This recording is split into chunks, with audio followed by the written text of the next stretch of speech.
Madam Chair, India continues to remain concerned over the situation in Ukraine.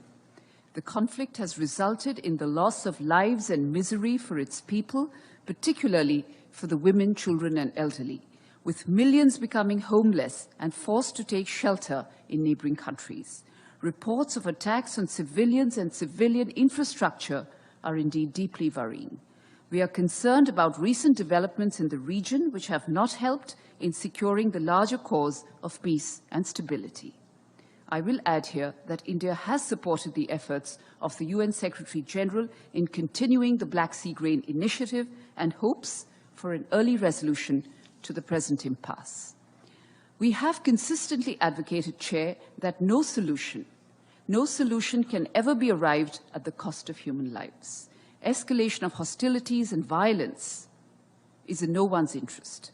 We have urged that all efforts be made for an immediate cessation of hostilities and an urgent return to the path of dialogue and diplomacy. The global order that we all subscribe to is based on international law, the UN Charter, and respect for the territorial integrity and sovereignty of all states. These principles must be upheld without exception. Dialogue, hence, is the only answer to settling differences and disputes, however daunting that may appear at the moment. The path to peace requires us to keep all channels of diplomacy open.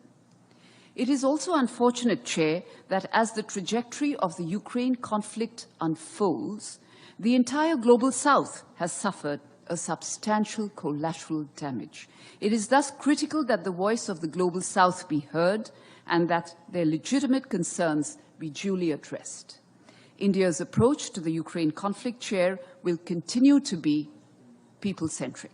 We are providing both humanitarian assistance to Ukraine and economic support to some of our neighbors in the global South under economic distress, even as they stare at the escalating cost of food, fuel, and fertilizers, which has been a consequential fallout of the ongoing conflict. In light of my Prime Minister's repeated engagements with both sides, it is essential to emphasize that we firmly believe that this is not an era of war.